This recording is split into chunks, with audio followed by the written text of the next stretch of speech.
So 1 year you saw what difference you could bring. And then what happened to Wallo Books? How did it reach to the level it has today? How did all the different ideas and projects come into play? Because I think some of the books that I saw that Sanjuk showed me were fascinating, were beautifully created and curated so wonderfully that even as an adult, I was curious to know how the story would end. Simple stories, but very beautifully put together. So, can you take us through that journey? Oh, sure, sure. I'd love to. So what happened was during this 1 year, we realized a lot of things. What is important for kids, you should not be very close with them because they have a lot of hope, right? And there were many things that we realized. So what are the needs of the children? What is it that we should be doing for them? Being at a distance, and then. What really happened was Sanjut, he has been reading books throughout his life. His father was a principal, and he has his own story. Maybe next time when we are in your podcast, he would love to tell you about his journey. Sanjut had this idea that Swastika, why don't we give children books?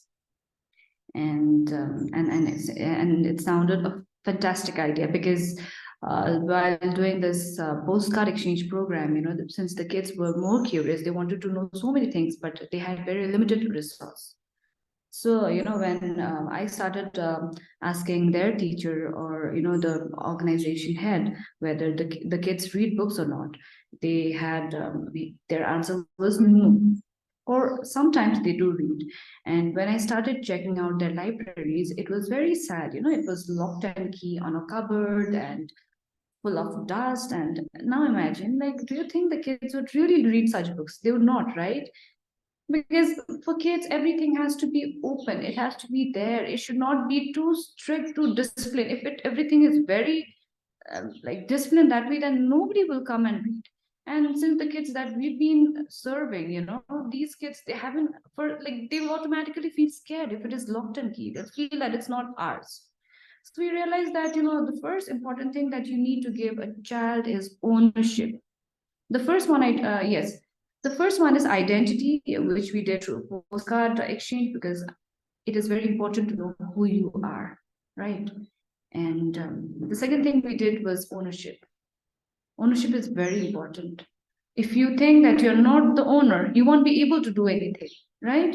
So what we did was then the Wallo Books, it started. In Wallo Books, what we did was we gave ownership to children.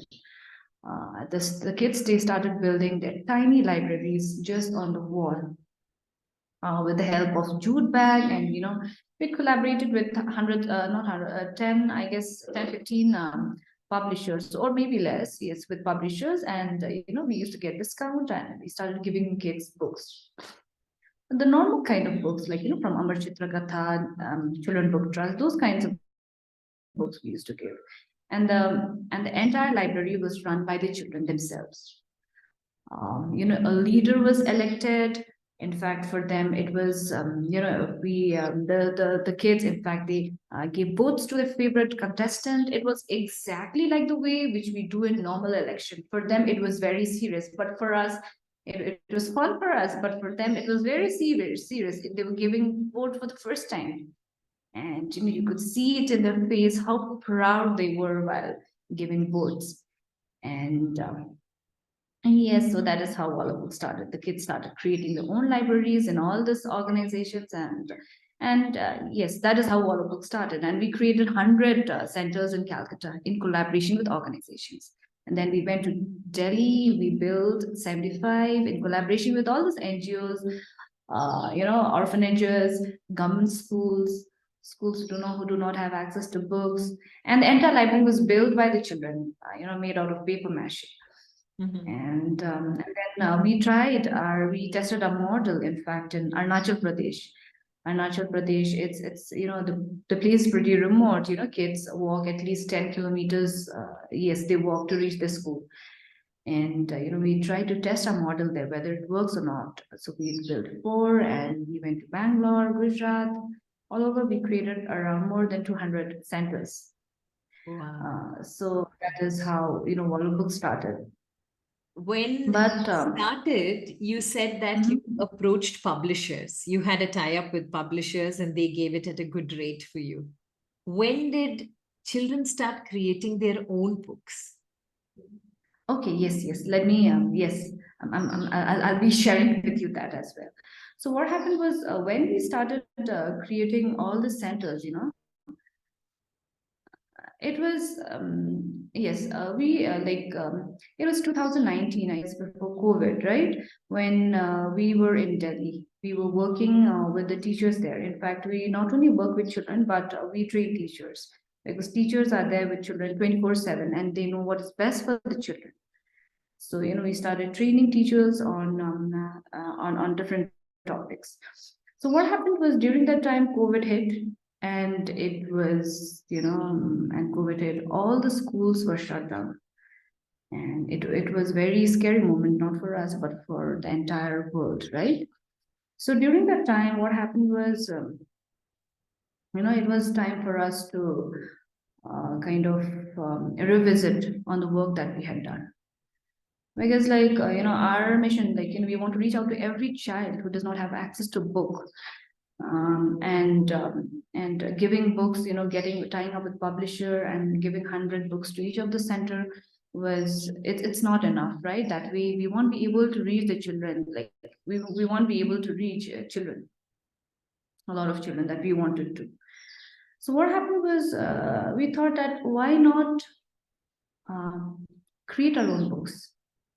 So we thought, a sheet of paper can do a marvelous job. A blank sheet of paper is very, very powerful.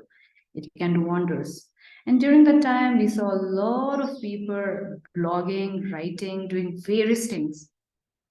And even Sanjukt was into writing. And then we figured out that, wow, there are people who are expressing their thoughts, expressing their opinions. Now, why don't we get them to write books for us? Because these stories will be real stories, and our kids will be able to connect with them, right? So what we did was, we started approaching people, like, would you like to write a single story for us? And then people, they were ready to do that. And we got more than 100 writers. You can say not exactly writers, but we call them our ambassadors, the people who are more interested in writing. We got them. And we also got a few of the world famous illustrators, who kind of volunteered for us. And that is how the whole thing started. Our tiny books took shape, and right now we have hundreds of books, where people from across the world have written, and these books are fantastic. It's about different culture, it's about various things, which is so important for children to read. Now imagine children in Calcutta or children in Bangalore reading these books, which they might not have been to this place, but they are getting to read, they're getting to understand. So it's just a single page, where it's just a single page, and but the writings are fantastic. So that is how we said. That is how the whole thing started. And now, not only that, the kids in our centers, they write their own storybooks. They're inspired by the writers who've written stories for them. Now they started creating their own little books.